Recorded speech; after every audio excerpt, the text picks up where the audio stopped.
Okay, so let's kick off episode 5 now of Love Your Shelf. And today we have a guest. Emily is on vacation, and so rather than have her call in and do this, I thought, no, actually I've been wanting to have this guest for a long time, and it's Jessica Sowell. And, Hi. Thanks for having me. Yeah, so we're so glad. Jessica works for the city of Nacogdoches as well, and she manages the historic sites. And she's also a huge library supporter and library patron, and so we just had to get her in to take part in our podcast. So thanks, Jessica. I'm a nerd through and through, so I'm happy to be here. You're in the right spot. So speaking of nerds, so as a librarian, I have lists everywhere, and we're always like shopping for things. And so today I was making lists of things, and I saw my shopping list for summer that I've started, and I thought it would be hilarious to share it because it's so ridiculous. That's awesome. So maybe you can see if you can guess what our theme is going to be based on my shopping list. So we're buying things to make princess hats, which we haven't figured out what the actual name for those is, but you know what I'm talking about, Yeah. like the cone things. Mm-hmm. So princess hats, a red cloak, seedlings, a mermaid tail, princess dress, woodland creatures, and I don't even know what I meant by that, but I guess I'm assuming squirrels and raccoons, things like that, they get in your trash. But I don't know, like, did I want like to actual, live ones or stuffed Always. ones? Yes, or what? the live ones, absolutely. I think we should unleash some woodland creatures in the library. It would make it way more exciting. Oh, terrifying. Googly eyes, all sizes, obviously. A Mrs. Potts costume, a candy house, and tinfoil. Oh my goodness. So that's all going to feature probably in our summer programming. I can't wait to see the candy house. Like, I want real candy, though. Yes, and we're in the library right now, and you can actually see over there, that's the beginnings of our cardboard castle. That's awesome. That is pretty big. So keep recycling that cardboard, Nacogdoches. Yes, we're going to run out here really quick. Anyway, so I just thought that would be funny and I know you have things like that too when you're making lists and people are like, what? Absolutely. One time we did a Rapunzel event at the Sternhuey Museum, and I had to buy like 40 things of yellow yarn and then make I think it was a 12-foot braid. And people thought I was crazy because it was all around my office, and people would walk in and be like, what is happening here? I'm like, I'm making a huge yellow braid, and they just kind of still stared at me because that doesn't really explain anything. Right. So, Okay. yeah, it's how our worlds are. That sounds awesome though. I'm sad I didn't get to see that. It was super cute. We had it hanging out of a second floor window, and everyone knew automatically what it was, but the whole makings of it was very confusing. We may have to recreate that because obviously we're doing a fairy tale type summer program. So. I can show you how to braid a 12-foot braid. It's hard, but it can be done. Well, we've done stranger things, I think. So anyway, I have been not reading as much as I normally do. I've been watching more stuff, but I have read a few things that I want to recommend as, part of our point here. That's what we do in this podcast. Tell you about our shelves. Right, exactly. So on my shelf this week was Recollections of My Non-Existence by Rebecca Solnit. And she is a brilliant writer. She's an essayist mostly, and so this is a collection of essays. And she wrote a really great, another book that is one of my favorites called Men Explain Things to Me. And Sounds awesome.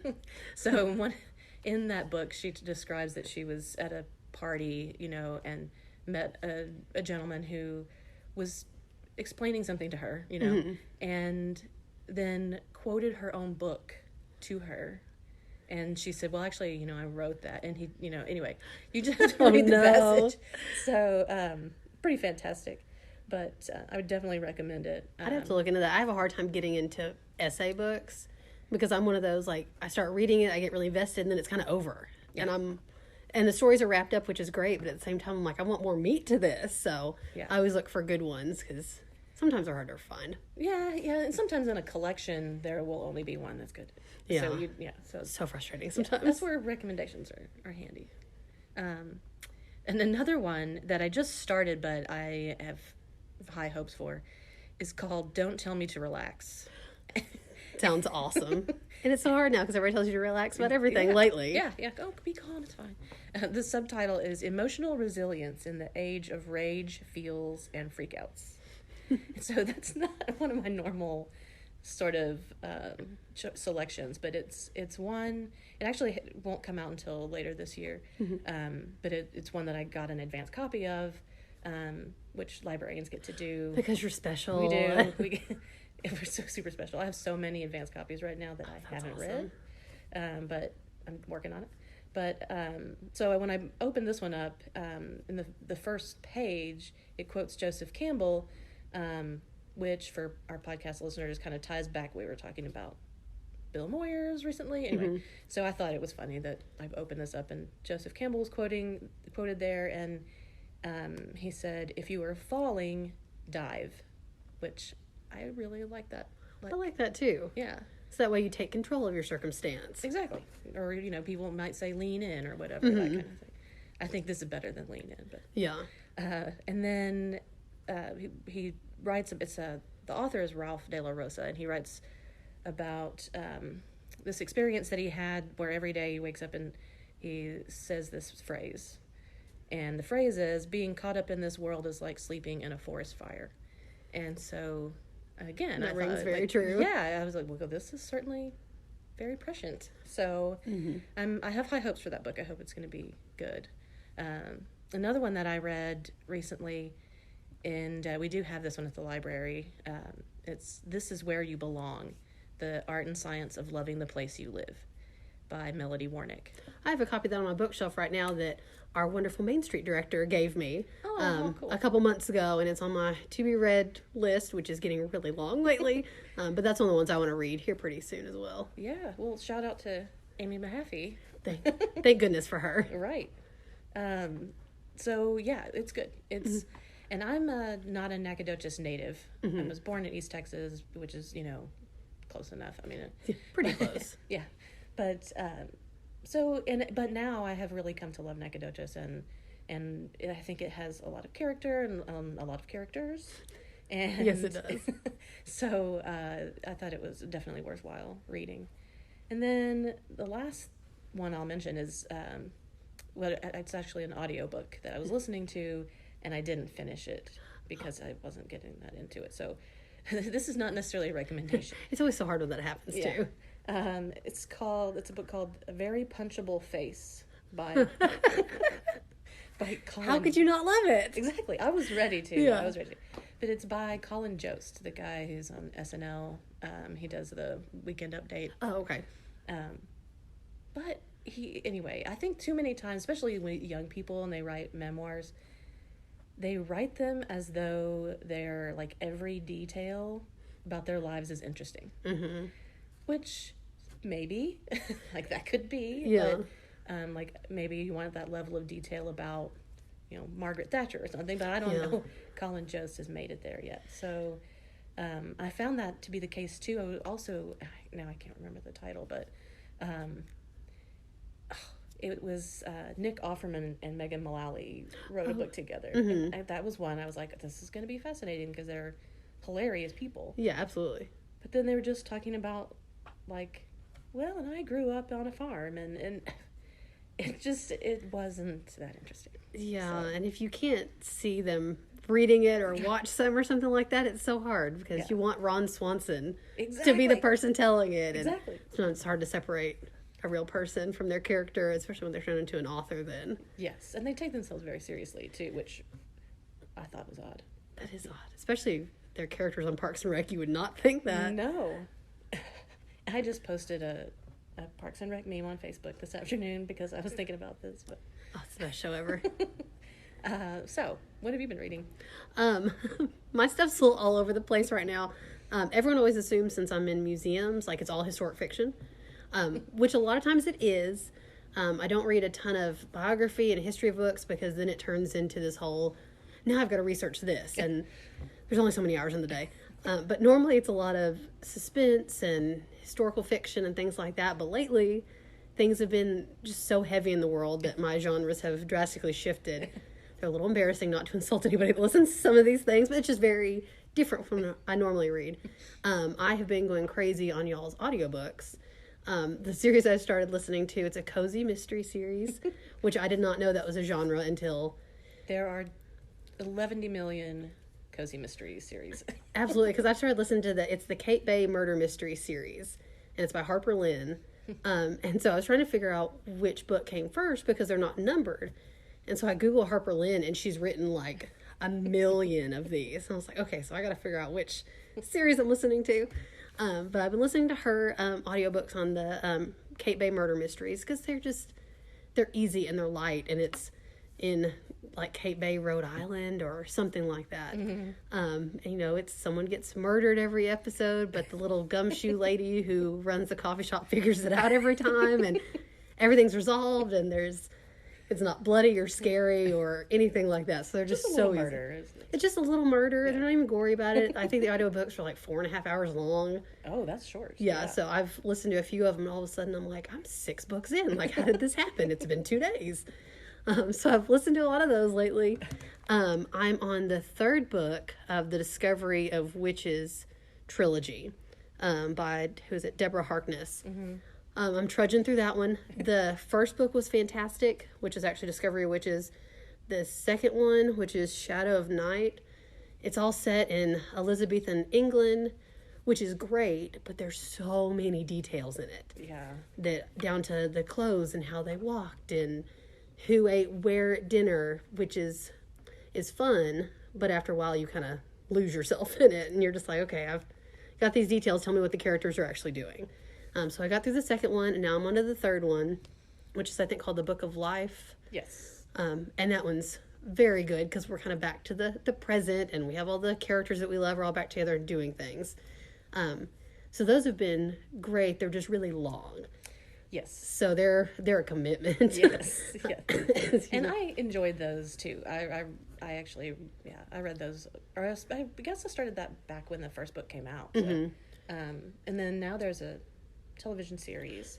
That I saw the ad for the TV series, and that's what got me on the books, because the guy who plays the main vampire, who plays Matthew, yes. I can't think what his name is in real life, the actor's name. No, I can't either. But I think he's very cute. Yes. And I like him in a lot of other movies, so I was like, okay, he's really cool, and let's see what the book's about as well. And then I kind of started reading all of them. Yeah, both of the leads in that show are really good. So anyway, I doubled the recommendation for me too. Yeah, so those are good. And then I took one of y'all's recommendations that you posted on Facebook about the Dutch House. Oh, yeah. I listened to that audiobook as well, which is fun because Tom Hanks is like the narrator. Oh, yeah. I love it when they get really good readers for audiobooks. It just makes you feel all warm and fuzzy, especially with everything going on. I'm like, oh, it's Tom Hanks. Like, he's Forrest Gump, and he's wonderful. Everything's going to be fine with Tom Hanks. Yeah, so that one was great, because sometimes audiobooks can be a little long, especially, if nothing's cut out of it, but that one was so good. Good to know, yeah. Yeah, so and then I'm also reading The Sundown Motel. And that's part of, I subscribe to the Book of the Month Club. Oh, yeah. Which I love, because I'm sure everybody who reads a lot is in the same boat where there's so many things to pick from. And sometimes I get hung up on what do I read next? And I almost can't take recommendations from people because there's just so much. Well, everybody has their genres that they like. And I don't know. Yeah, it's really hard. Yeah. Like what we're doing right now is obviously geared toward that. But it is. It's so hard. Yeah, and so this one, the Book of the Month's great because it's like, here's 5 books. If you like one, pick one. And I think they're like $10 a piece, which is great. They mail them to you, and it's just like someone narrowed it down to 5. And from 5, I can pick. Or you can skip it and kind of roll over your monthly subscription and things. But the Sundown Motel was one of those that I picked, that it's like a ghost story. It's very scary. There's been a few times I've kind of put it away. I'm kind of a chicken just in real life. But there was once I was reading it before bed, and the way that she writes about these ghosts are terrifying. Oh, no. And so I read 2 or 3 pages, had to like shut it and put it away. I'm like, well, I'm going to read this in the daylight because I'm a chicken and I can't do it. So that one I've been going through slowly because it's scary. Yeah. Which makes me sound crazy because it's not some scary movie where things pop out at you, but she builds suspense so well that, oh, it's scary. No, I get it. I'm not, like, scary movies, because I used to study film. I don't get scared, really, of scary movies, because I understand, like, when they're doing this like, shot, I know that we're about to get scared. You know? But, and most people do, too. But but with books, yeah, for sure, it's like gets inside your brain and can like drive you crazy. And yeah. Because this author, I'm gonna have to look at her name on my Goodreads app, which I also recommend, which you taught me about, Crystal. Because I wanted to know if the library kept track of what I was reading, and you're like, nope, we can't do that. This is Simone St. James. But she also wrote another ghost story. It's called like The Haunting of Maddie Clare. And that one's really good too. It's very suspenseful and a little scary and about ghosts, which is, again, not my normal thing I read, but it's been fun. Yeah. Well, that sounds really good. Yeah. Well, that's good. I'm excited. I'm so glad to get these recommendations myself, because then I know what I'm going to read. I've also been watching several things, as I said, kind of watching more stuff lately, and this series just finished last night, actually, or this week. I'm not sure if it was last night, but it's Mrs. America, and it's on Hulu. Mm-hmm. And it's a series. It's like a limited series. I think it's 8 episodes or 10. Mm-hmm. And Kate Blanchett plays the lead, who is Phyllis Schlafly. So hard to say her name. Oh. And so it covers, like, she's sort of the central focus, but all of the other characters are all like people who were involved in the fight for or against the Equal Rights Amendment, which is really timely now. Mm-hmm. So I'm sure you know that's in the news. But the cast is amazing. Like, and I can't think of her name. I'm terrible with actors and actresses. But the actor who plays Gloria Steinem it just does a spot on job, and everybody is just really good in it. And whichever political side that you fall on, I think that anybody would enjoy it. Like, I think you would it's like a real window into history, the late 60s, 70s. It goes all the way through the 80s. That's awesome. And, so I recommend that one. I'll have to add that to my list, too. Yeah. And then another one, and I kind of have, like, Discovery of Witches and this series that kind of similar to me in like, how would I think about them or whatever. And that's Outlander. Have you read any of those? I've heard that's really good, but I haven't. So I read all the books years ago, and now there's a series out. It's in, I think this was maybe the 5th season. Oh, wow. I can't remember, which is odd since I just finished watching it. But it's also very good, and it sort of, you think, if you're not into genre, you might be like, oh, this is about witches and vampires. I don't know. I don't want to read that. Yeah. Or this one has some time travel in it.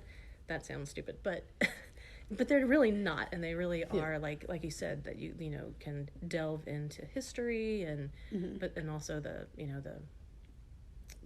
characters, and how they relate to each other and everything. So I recommend both the books and the television show. It's very adult only, though, I will say that. It's like, warning, do not watch this with your kids. Right. And then there's another cute one that it just came out. I'm not sure if they're going to have a second season. I haven't followed up on it, but Zoe's Extraordinary Playlist. My mother-in-law said that was good, because she's one of those that constantly has like a song going in her head. So she said that was a lot like it. Yeah, it really is, and it's got like they dance too. So that's awesome.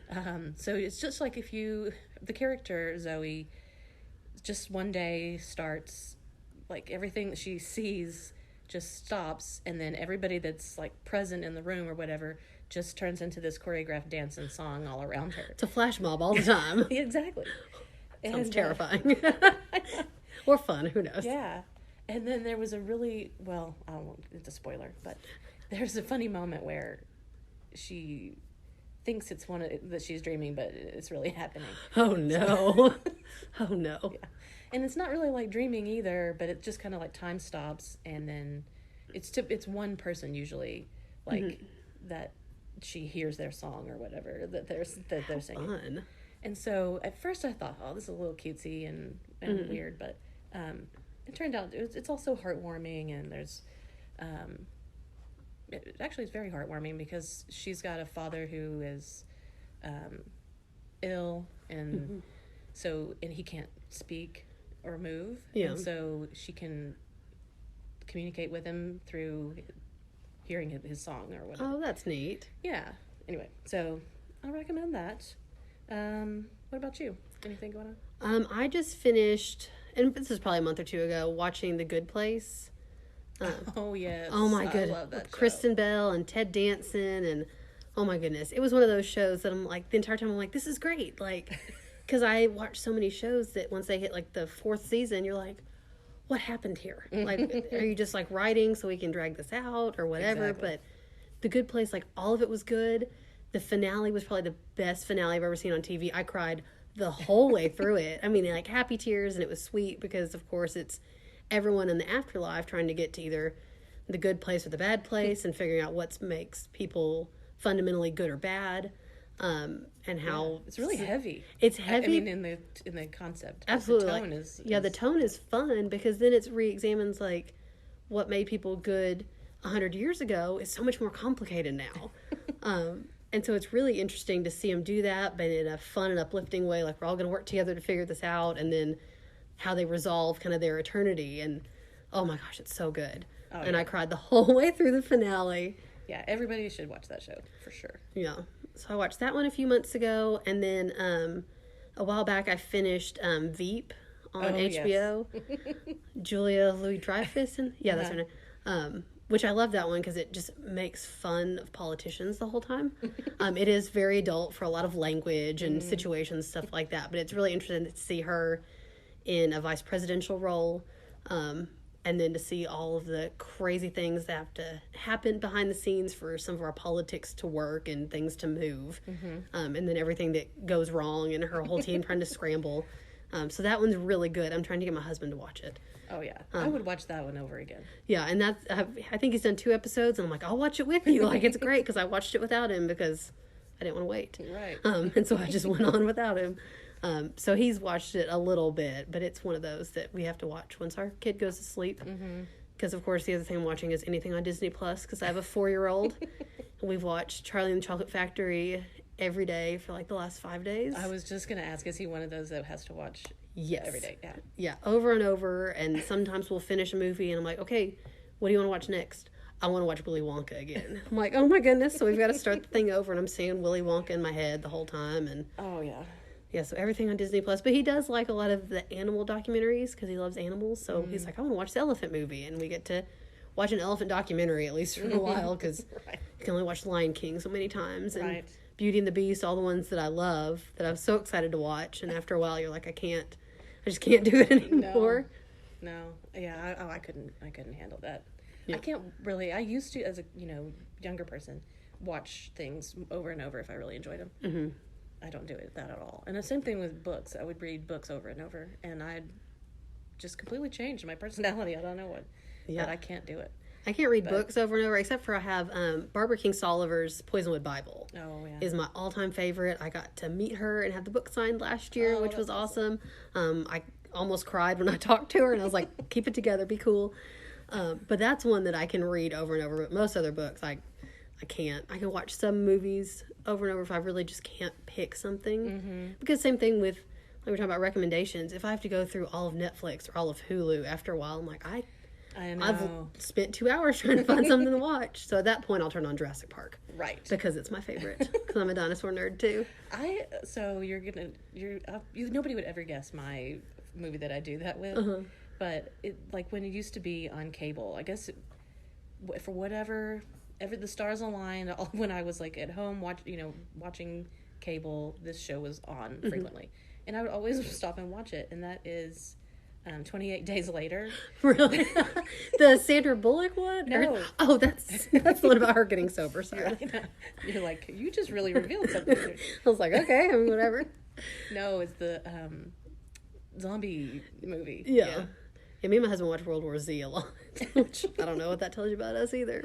But I wouldn't go now and go to Netflix and call it up and watch that. But if it was just on, I would probably stop and watch it. Yeah, there's a few movies like that too, where it's like, but it's on, and it's predictable, and sometimes that's comforting. Yeah. So I do that sometimes. That's always Jurassic Park. He's one of my favorite actors. So. Oh yeah. He's good. Anyway, Well, so usually what we do at the end of each podcast is we talk about something that's making us happy. And so I just happened to notice, and this was really making me extra super happy, almost giddy. I laughed and like giggled like a little girl when I saw it was coming on. Is this Netflix series, Somebody Feed Phil? What is that? No. Oh my gosh, it is so cute. So it's this guy, Phil Rosenthal, who he made money like being the I guess producer of Everybody Loves Raymond. Like he created that show, and so now he just travels the world and eats, and he talks about it. Yeah, and he gets so excited about it. Like he's a 50-something-year-old guy. Yeah, but he's like a little boy. He just gets so excited about everything. Oh my goodness, and that's awesome. He's so sweet and nice, and like he's like the purest person on the planet.